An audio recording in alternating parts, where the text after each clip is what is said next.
The Christmas party looked like something lifted straight from a luxury magazine, crystal chandeliers glowing warm gold above a sea of designer suits and red gowns. Champagne glasses clinking like celebration itself had a sound, and at the center of it all stood Ethan Caldwell, smiling the practiced smile of a man who believed he had finally won life. His company's logo shimmered on a massive screen behind him. His name whispered with respect by executives who once ignored his emails, and on his arm stood his wife, Amara Caldwell, a black woman dressed in elegant emerald green. Her posture calm, her eyes observant, her presence quietly powerful in a room that had never truly welcomed her. To everyone watching, they were the perfect couple. Successful, refined, untouchable. But beneath Ethan's smile was panic, and beneath Amara's silence was awareness. Because both of them knew this party was not a celebration of love, but the stage for a betrayal that had been rehearsed for weeks. Ethan's rise had been fast, almost suspiciously so. 5 years ago he was an average mid-level employee, overlooked and replaceable, a man whose ambition far outweighed his talent. Then came promotions, connections, doors opening that had once been sealed shut. What no one in that room knew, what Ethan desperately hoped would remain buried, was that every step upward had been quietly approved by a single unseen hand. A hand he had never met. A hand that belonged to Amara's father. Ethan liked to believe his success was earned, that his sharp suits and confident speeches were proof of his brilliance. But deep down he feared the truth. That his power was borrowed, conditional, and could be taken away the moment he stepped out of line. Amara knew the truth because she had grown up in it. She had learned early how power moved in silence, how real influence never announced itself, how men like her father never needed applause to control outcomes. She had never told Ethan who her father really was. Not because she was ashamed, but because she wanted to be loved as Amara, not as access, not as leverage. For years, she watched Ethan change, how his voice hardened, how his patience shortened, how his pride grew louder than his gratitude. She saw how colleagues treated her differently. How whispers followed her through corporate halls, how she was never introduced with the same enthousiasm as Ethan's success. And still, she stayed. She believed marriage meant growth. She believed love meant weathering storms. What she didn't know was that Ethan had already decided she was the storm he needed to escape. The music softened as Ethan tapped his glass for attention. Conversations paused. Eyes turned. Amara felt it before it happened, the shift in air. The tightening in her chest, the way Ethan's grip on her arm became firmer, less affectionate and more possessive. He leaned close, his voice low, smiling for the crowd while his words cut sharp. "After this speech we're going to talk," he whispered. Amara met his eyes, searching for the man she married, but found only calculation. She nodded slowly, not because she agreed, but because she understood something was coming. And that fighting it publicly would only give him the spectacle he wanted. Ethan began his speech, thanking investors, mentors, and the sacrifices that made his journey possible. The irony sat heavy on Amara's shoulders. When the applause faded, he reached into his jacket pocket, and the room leaned in, expecting a heartfelt Christmas gesture, maybe a gift, maybe a proposal renewal. Instead he handed Amara a thin envelope. "I think honesty is the best gift this season," he said into the microphone, his tone confident, almost smug. "And I believe in starting the new year unburdened." A ripple of confusion moved through the crowd. Amara opened the envelope slowly. Divorce papers. Already prepared. Already signed by him. Gasps filled the room. Phones lowered. Smiles vanished. Ethan leaned in again, his whisper cruel and controlled. "Sign them tonight," he said. "Or I'll make sure you leave with nothing. You don't belong in my world anymore." He straightened, addressing the room again. "Sometimes love ends. And that's okay." Applause came hesitantly, awkward and unsure, but Ethan soaked it in like validation. He believed he was powerful enough now to humiliate her without consequence. He believed wrong. Amara stood still, the paper trembling slightly in her hands, not from fear, but from clarity. In that moment, she saw Ethan exactly as he was, a man who thought success gave him ownership, who believed public humiliation was strength, who assumed her silence was weakness. She looked around the room, at the executives who wouldn't meet her eyes, at the women pretending not to watch, at the men who suddenly remembered they needed another drink. And then she looked back at A and smiled softly, Not broken, not desperate, calm. Knowing. She reached for the pen he had placed neatly inside the envelope. Ethan relaxed, Victor flashing briefly across his face. This was it, he thought. The final step. What he didn't know, what no one in that glittering room knew, was that this moment, this Christmas night he believed marked his freedom, was actually the beginning of his end. Because the man who controlled his career was already watching. And he was not pleased. As Amara lowered the pen to the paper, she paused, lifted her gaze to the audience, and spoke clearly for the first time that night. "Before I sign," she said, her voice steady and graceful, "I just want to say something." The room fell silent. Ethan frowned. This wasn't part of the plan. "I've learned that true power doesn't shout," she continued. "It watches. And it waits." Ethan laughed nervously, waving it off. "She's emotional," he joked. "It's been a long year." Amara's smile didn't fade. "Yes," she replied softly. "It has. If you think this ends here, you're wrong. What happens next will expose lies, destroy illusions, and remind everyone in that room that disrespecting the wrong person can cost you everything." Make sure you subscribe to this channel, because the next chapter will reveal who Amara's father really is, and why Ethan's success was never truly his. The silence after Amara's words lingered longer than it should have, thick and uncomfortable. Like a truth trying to surface in a room trained to ignore it. Ethan forced another laugh, louder this time, clapping once as if to cue the band back into motion, but the music did not immediately return. People shifted. Someone coughed. A few executives exchanged uncertain glances, not because they believed Amara's words meant anything, but because confidence that sudden often unsettles even the powerful. Amara handed the envelope back to Ethan untouched. "I'll review these later," she said calmly. "Tonight is about celebration, isn't it?" Her tone gave him no room to argue without looking small. Ethan nodded stiffly, teeth clenched behind his smile, and guided her away from the stage as applause finally resumed, thin, awkward, forced. To anyone watching from a distance, it might have looked like a disagreement smoothed over, a wife embarrassed but compliant, a husband gracious in victory. But as they moved through the crowd, Ethan's hand tightened painfully around Amara's wrist. "You embarrassed me," he hissed through his teeth. "You think you can threaten me with vague nonsense and walk away?" Amara met his gaze unflinching. "I didn't threaten you," she replied. "I reminded you." That was when something unfamiliar flickered across Ethan's face, not fear but irritation at not being fully in control. He released her abruptly. "Enjoy the party," he muttered. "It's your last one." Amara didn't leave. She stayed, sipping her drink, listening, watching. She noticed how conversations subtly shifted around her. How people who once smiled now avoided her. How isolation can be enforced without a single word being spoken. She had lived this before, at schools, at internships, in boardrooms where her excellence was tolerated but never embraced. What Ethan underestimated was that she had also learned patience there. Power reveals itself slowly, and tonight, she wasn't the only one observing. Several floors above the ballroom, in a quiet lounge reserved for foundational partners, a man stood by the window overlooking the city. Samuel Wright was not dressed extravagantly, no flashy watch, no designer logo, just a tailored dark coat, polished shoes, and the calm presence of someone who never needed to announce who he was. He had arrived without fanfare, greeted quietly by the hotel manager himself, escorted not to the party floor, but to this private space where influence was discussed away from champagne and cameras. Samuel had declined most invitations these days. But Christmas had a way of bringing clarity. And tonight, clarity had come wrapped in cruelty. A discreet tablet rested on the table beside him, paused on a live feed from the ballroom.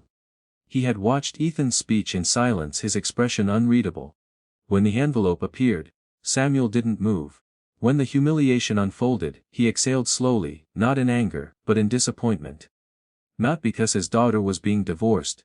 Samuel understood that marriages could fail, but because she was being used as a prop. Disrespected publicly. Treated as disposable. The kind of arrogance Samuel had spent decades dismantling in men who mistook opportunity for entitlement. He didn't storm out. He didn't make a call immediately. Men like Samuel never reacted emotionally. They observed patterns, confirmed intentions, and then acted with precision. He tapped the tablet once, ending the feed, and instead opened a private dashboard, One that tracked investments, board memberships, consulting arrangements, and silent partnerships spread across industries.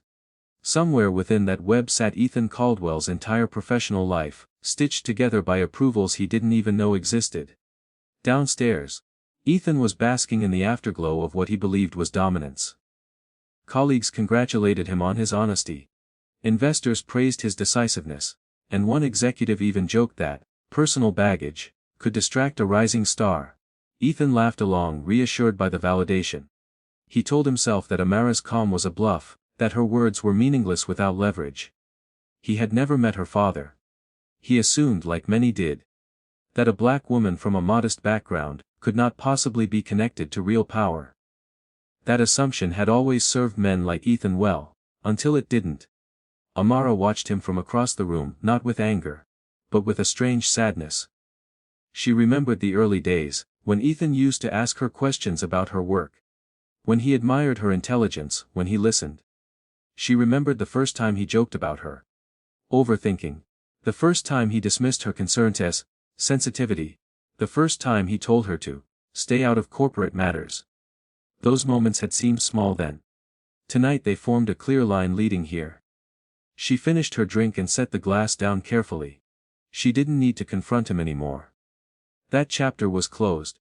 Her phone vibrated once in her clutch, a single message, no sender name, just a familiar phrase, "You okay?" Amara's lips curved into a soft smile. She typed back only 3 words, "I'm ready now." She didn't need to explain what that meant. Upstairs, Samuel read her response and nodded. He turned to the man waiting quietly near the door, his chief legal strategist. A woman who had built her career-ending empires with paperwork and timing alone. "Begin," Samuel said simply. "No drama, no announcements, let it unravel naturally." She smiled, already understanding. Power, when used correctly, never needs a stage. Within minutes, emails began to move through systems Ethan had never questioned. A compliance review requested here. A delayed approval there. A board meeting agenda subtly adjusted. Nothing dramatic. Nothing obvious. Just the first tremors before a collapse. Samuel didn't need revenge. He needed balance restored. Ethan had forgotten that success borrowed without respect always comes due. Back in the ballroom, Ethan raised a glass for a toast, unaware that the ground beneath him had already begun to shift. "To new beginnings," he declared confidently. Amara met his gaze across the room, lifting her own glass in return. But her toast was silent, and it was not to him. The morning after the Christmas party arrived quietly, wrapped in winter sunlight and the comforting illusion that nothing had changed. Ethan woke up in his penthouse apartment feeling victorious, convinced that the hardest part of his life was now behind him.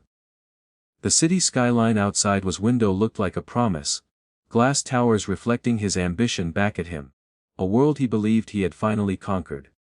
He checked his phone, expecting congratulatory messages, follow-ups from investors, maybe even praise from the board for how cleanly he had handled his personal life. Instead, his inbox was unusually silent. No new emails, no overnight updates, no praise, just emptiness. He frowned, irritation creeping in, but brushed it off as a holiday slowdown. After all, it was Christmas week. Things would resume soon. At the same time, in a modest but impeccably organized townhouse across the city, Amara sat at a small kitchen table with a cup of tea cooling in her hands. The calm of the morning felt earned. She had slept deeply, not because she was unhurt, but because clarity brings rest. The humiliation of the night before no longer echoed in her chest, it had settled into something quieter and stronger. She wasn't plotting revenge. She wasn't rehearsing arguments. She was simply allowing events to unfold as they were meant to. When her phone buzzed again, she didn't rush to check it. She already knew what it would say. Ethan arrived at the office later than usual, still riding the confidence of the party. The lobby greeted him with the same polished marble floors and polite nods, but something was off. The receptionist didn't smile. The security guard avoided eye contact. His assistant, usually waiting with updates and coffee, was nowhere in sight. Wortham asked sharply when he reached his office. A junior coordinator looked up, confused. "I thought you were informed," she said hesitantly. "Your meetings were postponed." "Postponed?" Ethan felt a flicker of annoyance. "By who?" he demanded. The coordinator swallowed. The board's interim committee. That word interim landed heavier than it should have. Ethan called his assistant directly. No answer. He tried the board liaison. Voicemail. He sent a group email carefully worded, projecting authority while requesting clarification. The reply came faster than expected, but not in the way he hoped. Due to a routine year-end compliance review, several executive functions are temporarily on hold. We appreciate your patience. Routine, temporary, vague. Ethan leaned back in his chair, exhaling sharply. Reviews happened all the time. This was nothing. Still, a thin thread of unease tugged at him. Across town, Samuel Wright reviewed a short briefing without expression. One door had been closed, not slammed, not locked, just gently shut. The most effective kind. He understood how men like Ethan responded to pressure, first with denial, then anger, then desperation. The key was timing. Let the ego exhaust itself before applying weight. He set the briefing aside and looked out his window. The city moving below him, unaware of the currents shifting beneath its surface. By noon, Ethan's phone began ringing, but not with good news. A venture partner pulled out of a lunch meeting, citing unexpected obligations. A planned media appearance was rescheduled indefinitely. Even his personal banker asked to review recent transactions. Each call carried the same polite tone. The same carefully chosen words, the same refusal to explain. Ethan paced his office, jaw tight, replaying the past weeks in his mind, searching for mistakes. His thoughts kept circling back to Amara, her calm, her words. True power doesn't shout. He shook his head violently. Coincidence, that's all this was. Meanwhile, Amara walked through her day as usual. She met a friend for coffee, answered emails, took a long walk through a quiet park dusted with frost. She didn't celebrate. She didn't gloat. She knew this wasn't about triumph, it was about exposure. Ethan had built his identity on external validation, and now that validation was slowly, methodically being withdrawn. When her phone rang in the afternoon, she stepped aside before answering. It's begun, Samuel said simply. Amara closed her eyes briefly. Not in relief, but in acceptance. I trust you, she replied. Always, he said, and ended the call. By late afternoon, Ethan's confidence had fully cracked. He stormed into a board member's office unannounced, only to be stopped by security. Sir, you need clearance, they said apologetically. Clearance? For his own office floor. His voice rose, sharp and entitled, but it didn't move anyone. Power, he was learning, does not respond to volume. He left in a fury. Convinced this was a temporary insult that would soon be corrected. He still believed his reputation was untouchable. He still believed he was indispensable. That evening, Ethan returned home to find a courier envelope waiting for him. No branding, no logo, just his name printed neatly on the front. Inside was a formal notice. His authority to make executive decisions had been suspended pending review. No accusations. No explanations. Just a signature from a committee he didn't recognize. His hands shook slightly as he read it again. Suspended, not fired, not accused, just paused, the most unsettling state of all. He called Amara for the first time since the party. She let it ring twice before answering. Did you do this? He demanded without greeting. Amara's voice was calm. Do what? My career, he snapped. She paused, choosing her words carefully. Ethan, she said, you always believed I had no influence. If that were true, why are you calling me now? The silence that followed was louder than any argument. She ended the call gently. Ethan stared at his phone, a cold realization beginning to form. Somewhere in the city, Samuel closed another file and handed off. One door had closed. Many more remained. And Ethan, for the first time in his life, was standing on the outside. Ethan spent the night staring at the ceiling. The city lights outside his windows no longer looking like symbols of achievement but like distant witnesses to something slipping away. Sleep came in fragments, broken by the same thought repeating itself over and over. This isn't possible. He had followed the rules, he had played the game. He had married well, at least. That's how he had once framed it to himself before deciding Amara no longer fit the image of success he wanted to project. Now the image itself was cracking. And he didn't understand why. By morning, denial hardened into resolve. Whatever this was, he would fix it. He always had. He dressed with extra care, choosing a suit he associated with his biggest wins, the one he wore the day he closed his first major deal. Confidence, he believed, could still command respect if worn convincingly enough. At the office, however, the atmosphere had shifted further. His keycard worked only on lower floors. Assistants avoided him entirely. Conversation stopped when he entered rooms. Ethan felt like a ghost haunting a place that no longer recognized him. He demanded explanations, but bureaucracy is a master of polite resistance. Every answer led to another process, another review, another invisible wall. In a private meeting room, Ethan finally managed to sit down with Martin Hale, a senior board member who had once praised him as the future of the company. Martin's expression was strained, sympathetic in a way that made Ethan uneasy. "This isn't personal," Martin said carefully. "There are forces at play here that go beyond individual performance." Ethan leaned forward. "Name them," he said sharply. Martin hesitated, then shook his head. "I can't. And honestly, I don't think you want me to." Downest a moment Ethan realized how little control he truly had. The board didn't fear him anymore. They feared something else. As Ethan left the meeting, fragments of his past began reassembling in his mind. Moments he had dismissed as luck or coincidence. The unexpected promotion that bypassed 3 senior managers. The investor who suddenly reversed a rejection after a private conversation. The regulatory issue that vanished overnight without explanation. At the time, he had told himself he was simply impressive. Now a more unsettling possibility took shape. What if his success had never been fully his? What if it had been sponsored? Across town, Amara sat in her father's study for the first time in years. The room was quiet, lined with books on economics, law and history, nothing flashy. Nothing that screamed wealth. Samuel poured tea with steady hands and gestured for her to sit. "I never wanted this to be your lesson," he said calmly. Amara met his eyes. "I know," she replied. "But maybe it's his." Samuel nodded once. "Power reveals character," he said. "When someone believes they've earned it, they show gratitude. When they believe they're entitled to it, they show cruelty." He explained nothing else. He didn't need to. Amara understood that what was happening to Ethan was not punishment, it was exposure. The scaffolding that had held him up was being removed, piece by piece, to see if he could stand on his own. Samuel already knew the answer. That was why he had intervened quietly years ago, not because Ethan was exceptional, but because Amara had believed in him. That belief had been the only qualification Samuel needed.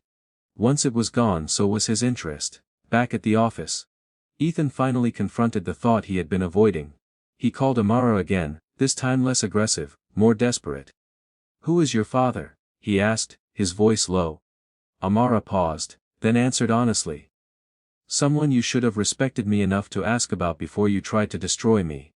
The line went dead before he could respond. Ethan sat there, phone in hand, the weight of his own arrogance pressing down on him. He had built his identity on being the smartest man in the room. Now he realized he had never even known who was watching. By evening, the final confirmation arrived. A confidential email from an external consultant, someone Ethan barely remembered meeting, outlined his dependency in cold, clinical terms. His projects had been greenlit under strategic advisement. His leadership had been supported by external influence. His rise had been facilitated, not earned. The words blurred as he read them again and again. Borrowed power. That was the phrase that stuck. He had mistaken access for authority, permission for ownership. Ethan's anger flared, sharp and ugly, but it had nowhere to land. He couldn't confront the board, he couldn't threaten the system. And for the first time, he couldn't intimidate Amara. She had stepped beyond his reach, not by shouting, not by exposing him publicly, but by simply standing still while the truth caught up with him. The humiliation he had planned for her had reversed itself, slow and merciless. That night, Ethan stood alone in his penthouse, staring at the city again. The lights looked the same, but he didn't. For the first time, he questioned whether anything he had achieved would survive without the unseen hand that had lifted him. And for the first time, fear replaced arrogance completely. Desperation changes a man faster than failure ever could. By the time Ethan realized that would not save him, panic had already begun rewriting his instincts. He woke before dawn, heart racing, his mind cycling through worst-case scenarios he had never allowed himself to consider. Reputation loss. Financial collapse. Public exposure. The illusion of control was gone, and in its place stood something far more dangerous, fear with no direction. He convinced himself that this was the moment to act, not retreat. If invisible forces were working against him, then he would drag them into the light. Or at least try. His first move was legal. Aggressively so. Ethan contacted a high-profile law firm known for intimidation as much as defense. He framed the situation as corporate sabotage. Whispered about discrimination, suggested that personal relationships were being weaponized against him. The lawyers listened carefully, took notes, and promised an internal review. For a brief moment, Ethan felt empowered again. He mistook activity for progress. What he didn't understand was that systems designed by real power absorb resistance without flinching. While Ethan was making calls, Samuel Wright was reading a morning brief over black coffee, his expression unchanged. He had expected this phase. Men who lose unearned power always try to reclaim it through noise. He nodded once, signaling his legal team to proceed, not to counterattack, but to document. Every move Ethan made was now being recorded, contextualized and preserved. Not as evidence of guilt but as proof of character. Amara learned of Ethan's actions through a third party before he ever mentioned them. She felt a familiar tightening in her chest, not fear, but disappointment. He still thinks this is a game, she said quietly when she spoke to her father. Samuel sighed no, he corrected gently. He thinks this is a fight. Games have rules. Fights expose truth. Amara didn't respond. She was remembering the man Ethan used to be, the one who once apologized when he was wrong, who once asked for help instead of demanding control. That man felt very far away now. Ethan's next move was more reckless. He reached out to media contacts under the guise of transparency, hinting at a story about betrayal about a wife with hidden connections. Manipulating his career. He carefully avoided specifics, hoping curiosity would do the work for him. But the calls went nowhere. Journalists who once eagerly returned his messages now replied with polite deferrals, or didn't reply at all. Editors suddenly weren't interested. The silence was louder than rejection. Ethan slammed his phone down, breath shallow. His reflection in the dark screen barely recognizable. In the afternoon, he confronted Amara in person for the first time since the party.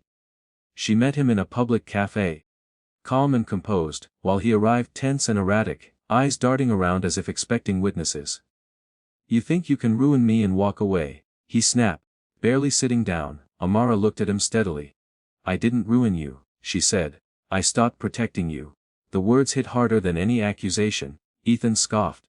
"You think your father can control everything?" He shot back. Amara leaned in slightly. "No," she replied. "I think you put everything on something that wasn't yours. And now you're blaming the ground for disappearing." That conversation marked a turning point. Ethan realized that Amara wasn't afraid anymore, and worse, she didn't need anything from him. His threats meant nothing. His anger had no leverage. As he left the cafe, the weight of his isolation finally became undeniable. Every bridge he tried to cross burned behind him, not because someone set it on fire, but because it was never structurally sound to begin with. By evening, the legal firm called back. Their tone had changed. "Would advise caution," the lead attorney said carefully. "Pursuing this further may not be in your best interest." Ethan demanded an explanation. Pause. "Some relationships are deeply entrenched," the attorney added. "We don't recommend challenging them." The call ended. Ethan stared at the wall, the last of his confidence draining away. Even the people he paid to fight for him were backing off. That night alone in his apartment, Ethan made his most desperate decision yet. If he couldn't fight the power behind his downfall, he would expose it, or try to. He began compiling emails, texts, meeting notes. Anything that could suggest influence or favoritism. He told himself that truth was on his side, that sunlight would save him. What he didn't realize was that truth, when stripped of context, can be just as damning to the one who reveals it. Elsewhere, Samuel received a quiet update. "He's panicking," his strategist said. Samuel nodded. "Then we're close," he replied. He didn't celebrate. He didn't rush. The most dangerous moment is when someone has nothing left to lose. And Samuel intended to end this before Ethan crossed a line he couldn't return from. Ethan didn't sleep at all that night. His apartment felt smaller, the silence louder. Every shadow stretched thin by the glow of his laptop screen. He sat hunched over the kitchen island, surrounded by scattered papers and open folders, piecing together fragments of his own past, Like a man trying to solve a crime, only to realize he was standing at the center of it. Emails that once looked like casual approvals now read like permissions. Meetings he barely remembered now felt staged. Names he had ignored now repeated themselves with quiet consistency. The truth wasn't hiding anymore. It was assembling itself, patient and unavoidable. By morning, Ethan convinced himself he had found his escape. If his success had been facilitated, then he could claim ignorance. If influence had been used, then he could frame himself as a pawn. Victimhood, he decided, was his last shield. He drafted a statement, carefully worded to imply manipulation without accusing anyone directly. He planned to release it through a trusted media outlet, forcing the powerful to respond publicly. In his mind, exposure equaled leverage. He had forgotten one crucial rule: the truth only protects those who respect it. Across the city, Amara was already awake, standing by her window as sunlight spilled across the quiet street below. She sensed the escalation before it happened. There was a tension in the air, a familiar tightening that came when something long avoided finally demanded resolution. When her phone rang, she answered without hesitation. Samuel's voice was calm, but firm. "He's about to make a mistake," he said. Amara closed her eyes. "Can you stop him?" she asked. Samuel paused. "I can," he said, "but sometimes the lesson requires the consequence." Amara exhaled slowly. "Then end it cleanly. No spectacle." Ethan sent the message just after noon. Not a full exposé, just enough to ignite interest. A journalist replied within minutes, intrigued but cautious, asking for evidence. That request emboldened Ethan. He attached documents without fully understanding what they revealed, trusting that context would protect him. It wouldn't. Within an hour, the journalist forwarded the materials to legal review. Within 2 hours, Ethan's phone rang with a number he didn't recognize.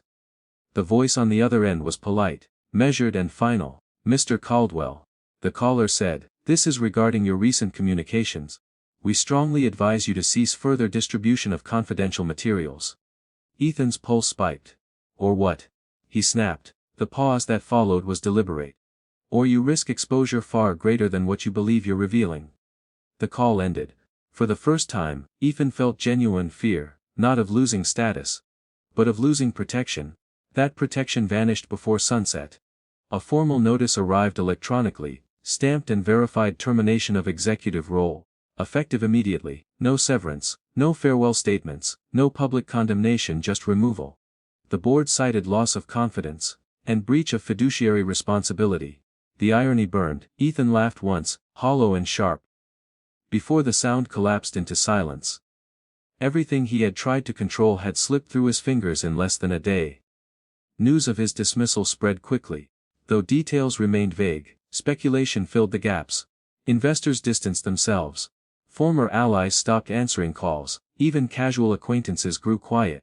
Reputation, Ethan learned too late, is not destroyed by scandal alone, it erodes when support quietly withdraws.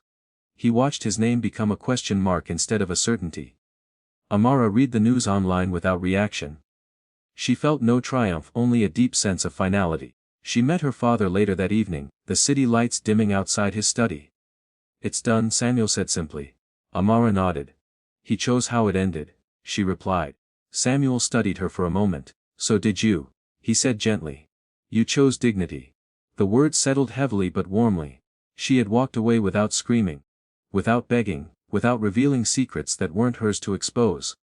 That, Samuel knew, was real strength. Ethan, on the other hand, sat alone with the consequences of his choices. The man who once demanded public obedience, now couldn't secure a private conversation. He replayed the Christmas party again and again, the envelope, the microphone, the live footer he thought was applause. He finally understood what Amara had meant. True power doesn't shout, it waits. And when it moves, it doesn't announce itself. The world did not end for Ethan Caldwell the day he lost his job. That was the cruelest part. There was no dramatic collapse, no flashing headlines spelling out his disgrace in bold letters. Instead, life continued with quiet indifference. And Ethan discovered that obscurity could be far more punishing than public shame. The applause had once followed him everywhere was gone, replaced by silence so complete it felt intentional. He woke each morning expecting something: an apology email, a reversal, a chance to explain, but nothing came. The absence of reaction became its own verdict. His days lost structure quickly. Without meetings to attend or decisions to make, time stretched uncomfortably. He wandered his apartment, scrolling through news feeds where his name appeared less and less. Already being replaced by the next rising executive. He realized how easily he had been erased. The company moved on, the board filled his seat, the world didn't wait. That understanding hit him harder than any official dismissal could have. He had believed himself irreplaceable. He was wrong. Ethan tried to rebuild using the only method he knew, networking. He sent messages to old contacts carefully crafted to sound casual, confident, unbothered. Most went unanswered. A few replied with vague encouragements that led nowhere. One former colleague agreed to meet for coffee, then cancelled an hour before. Citing complications, Ethan stared at the message longer than necessary. Complications he had become one. Meanwhile Amara's life moved forward in quieter, steadier ways. She returned to her work fully, not to distract. Citing complications, Ethan stared at the message longer than necessary. Complications he had become one. Meanwhile Amara's life moved forward in quieter, steadier ways. She returned to her work fully, not to distract herself, but because it grounded her. For the first time in years, she felt no need to shrink, to soften her intelligence. To make herself palatable to someone else's ego. The weight she had carried inside the marriage lifted gradually. Replaced by a calm sense of self-possession. She didn't follow Ethan's downfall closely. She didn't need to. Closure doesn't require observation. Ethan, however, was forced to observe everything. The lifestyle he once took for granted began to slip. His accounts were reviewed. Credit lines tightened, invitations stopped arriving, even his penthouse. Once a symbol of arrival, began to feel like an echo chamber of his former self. He considered selling it, but pride stalled him. Letting go felt like admitting defeat. He still believed there might be a way back. That hope flickered briefly when a small consulting firm reached out, interested in his experience. Ethan jumped at the opportunity, pouring himself into preparation, rehearsing confidence like muscle memory. But during the meeting, he noticed the questions were different. They weren't about vision or leadership. They weren't about risk, liability, reputation. The partners smiled politely, nodded often, and ended the conversation with a familiar phrase. "We'll be in touch." They never were. Late one night Ethan found himself scrolling through old photos, holiday parties, awards, smiling faces that now felt like strangers. He paused on a picture from his wedding day. Amara stood beside him, radiant and composed, her expression serene. He had mistaken that serenity for passivity. Now he saw it differently. She had always known who she was. He had spent years borrowing that certainty without realizing it. Across the city, Amara sat with her father again, though this time the conversation was lighter. "Do you regret not telling him?" Samuel asked gently. Amara considered the question carefully. "No," she said. "Because if he respected me he would have asked. And if he loved me he wouldn't have needed to know." Samuel nodded. A quiet pride in his eyes. He had taught her that power reveals itself in restraint, and she had lived that lesson slowly. Ethan's final realization came slowly. Not as a dramatic revelation, but as a dull, persistent ache. He hadn't just lost a career, he had lost credibility. And credibility once fractured is nearly impossible to restore. The systems he once benefited from now protected themselves against him. He had become what powerful networks quietly discard: a liability. Regret does not arrive loudly. It doesn't knock, doesn't announce itself, doesn't demand attention the way anger or fear does. It seeps in slowly, filling the empty spaces left behind when pride finally collapses. For Ethan, regret began in the quiet moments, the ones he could no longer escape. Long afternoons with nothing to do but think. Evenings where the city's glow felt distant rather than inviting. Nights when memories replayed without mercy. Stripped of the justifications he once used to defend himself. He started remembering things differently now. Conversations he had dismissed as unimportant resurfaced with new clarity. The times Amara had tried to explain how isolated she felt at corporate events. The way she'd asked him, gently, why he never corrected people when they made assumptions about her. The maid she sat silently beside him after he spoke over her, reduced her concerns to overreaction, or treated her success as secondary to his own. At the time he told himself he was being practical. Now, the truth was harder to avoid. He had been cruel because cruelty was easier than humility. Ethan tried once more to reach out to her. Not with accusations this time. Not with demands. Just a message, typed and erased several times before finally being sent. "I'm sorry, I didn't see it then but I do now." He stared at his phone afterward. Heart pounding in a way no boardroom confrontation had ever caused. Hours passed. Then a day no reply came. The silence was not punishment, it was distance, and distance, he learned, can be the most final answer of all. Amara read the message when it arrived, her expression unreadable. She didn't delete it. She didn't respond. She simply sat with it for a moment, acknowledging the apology without accepting it. Forgiveness, she knew, was not owed simply because someone had finally understood the harm they caused. Healing does not require reopening wounds. She placed the phone face down and continued with her evening, choosing peace over engagement. Ethan's world continued shrinking. Without the validation of success or the distraction of ambition, he was left with himself, and he did not like what he saw. He began attending networking events outside his usual circles, hoping anonymity might offer a reset. But even there, he felt exposed. Introductions came with hesitation. Conversations ended quickly. The confidence he once wore like armor now felt performative, hollow. People sensed it. They always do. In contrast, Amara's life expanded in subtle but meaningful ways. She took on projects she had previously deferred, trusting her instincts without second guessing how they might be perceived. She spoke more freely, laughed more easily. The tension that once lived permanently in her shoulders eased. For the first time in a long while, her future felt like something she owned completely. Ethan's deepest regret was not the loss of his career or reputation, it was the realization that he had lost something irreplaceable long before any of that fell apart. Amara had believed in him when he was unremarkable. She had stood beside him when he was insecure. And when he finally felt powerful, he had used that power to diminish her. That truth settled heavily in his chest, an ache that no professional recovery could soothe. One evening, as winter edged closer to spring, Ethan walked past the hotel where the Christmas party had been held. The decorations were gone. The lights were dim. The moment that had once felt like a triumphant declaration, now looked small and embarrassing in retrospect. He stood there for a long time, understanding at last that the humiliation he had planned for someone else had simply taken a longer path back to him. Regret had done its work. It had stripped away illusions, exposed motivations, and left behind clarity too late to change the outcome. Growth, he realized, is only meaningful when it happens before damage becomes permanent. There comes a moment in every reckoning when the question is no longer about guilt or regret, but about what comes next. For Ethan, that moment arrived not with a dramatic confrontation, but with a quiet acceptance. Some losses cannot be repaired, only understood. He had apologized, he had reflected, he had changed in ways no one could see but himself. Yet the world remained unmoved, and Amara remained absent. Forgiveness, he was learning, is not the same as redemption. He began therapy at the recommendation of a former colleague, not as a strategy but as a necessity. For the first time, he spoke without defending himself, without explaining context or intent. He talked about control, about insecurity, about how success had felt like armor against being ordinary. Saying these things aloud stripped them of their power. His therapist didn't absolve him.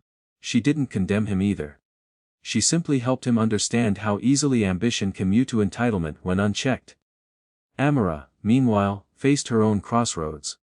Forgiveness hovered at the edges of her thoughts, not because Ethan deserved it, but because she deserved peace.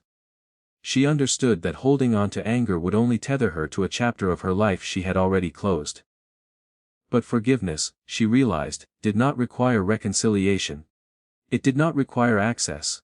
It did not require explanation. Freedom came from choosing how much space someone occupied in her life, and Ethan no longer occupied any. Their paths crossed unexpectedly one afternoon at a quiet bookstore. The encounter was brief, almost mundane. Ethan looked thinner, less certain. Amara looked lighter. Their eyes met for a moment, and in that moment, everything unsaid existed comfortably between them. Ethan nodded once, a gesture of acknowledgement rather than request. Amara returned it, then turned back to her book. No words were exchanged, none were needed. Closure, she realized, doesn't always come with conversation. That evening, Amara finalized the divorce paperwork on her terms in her time. She signed calmly, without anger or hesitation, sealing not just the end of a marriage, but the beginning of a life unburdened by someone else's insecurity. She didn't feel triumphant. She felt free. Ethan learned of the finalization through official notice. He sat with the document longer than necessary, absorbing the finality. He didn't feel anger this time, only understanding. He had crossed a line long ago. And Amara had chosen not to follow him across it. That choice, he realized, was her strength. Samuel Wright watched these final movements with quiet satisfaction, not because Ethan had fallen, but because Amara had risen without losing herself. "You did well," he told her simply. Amara smiled softly. She didn't feel victorious. She felt whole. The line between forgiveness and freedom is thin but crucial. Forgiveness can give and freedom must be claimed. Amara claimed hers without spectacle, without permission, and without regret. The winter thawed slowly into spring, and with it, the remnants of a life Ethan Caldwell had once believed unshakable lay scattered and cold. For him, the city no longer reflected ambition or success, it reflected absence. Every meeting he no longer had, every call unanswered, every opportunity missed, became a reminder that borrowed power always carries hidden costs. The man who once commanded attention in boardrooms and at gala parties now walked through streets unnoticed. A ghost in the world he had thought was his. And yet, in this quiet, he began to understand something he could never have grasped amid applause. The world respects only authenticity, not arrogance disguised as competence. Amara's life, by contrast, had grown into a calm, deliberate rhythm. She poured herself into her career, into her passions, and into the quiet joys she had long postponed for someone else's ego. She spent weekends at community projects she cared about, evenings in reflection rather than confrontation, and nights in rest rather than anxiety. For the first time in years, she measured her days not by what she had to tolerate, but by what she wanted to create. She felt grounded, alive, and unafraid. Christmas lights, boardrooms, social expectation, none of it controlled her anymore. She had learned the ultimate lesson: power does not demand showmanship, it demands integrity, patience and clarity. Ethan, despite everything, attempted one last reach. He tried to call, to message, to explain, but Amara, with quiet confidence, no longer replied. She didn't need closure. She didn't need acknowledgement. She had already claimed what mattered: her dignity and freedom. And Samuel Wright, watching from his quiet vantage point, allowed the lessons to settle fully. Ethan's rise had depended on borrowed influence, and its withdrawal had taught him what real power is, and isn't. For Amara it had confirmed the strength of restraint, the depth of patience, and the importance of self-possession. Months passed, and Ethan took jobs beneath his former position, learning humility the hard way. Watching colleagues surpass him, experiencing doors closed that had once opened effortlessly. His regret was constant, a low hum under every decision. But he was learning to live with it, understanding that punishment is not always dramatic, that consequences are often slow and cumulative. For Amara, the world opened up further. Offers, opportunities, recognition came her way, not because she sought to eclipse Ethan, but because she had always been exceptional. The world finally caught up. In quiet moments, Amara thought of him not with malice, but with understanding. People misuse power when they don't recognize what it truly is. True power is invisible. True power protects, lifts, and endures quietly. The man she had once loved had misunderstood this, and in doing so, had given her the greatest gift: the chance to stand fully in her own life without compromise. She no longer feared the shadows of her past, because she had become her own source of light. The story concludes here, not with vengeance, not with spectacle, but with clarity. What remains is integrity, patience, and the profound knowledge that no one can take your dignity unless you allow them to. Ethan remains a cautionary tale. Amara becomes an example of quiet power, the kind that demands neither audience nor applause. And for anyone who has watched, listened, or learned from their journey, the lesson is clear. Strength is measured not by dominance over others, but by mastery over oneself. This is the end of the journey, but the lesson lasts forever.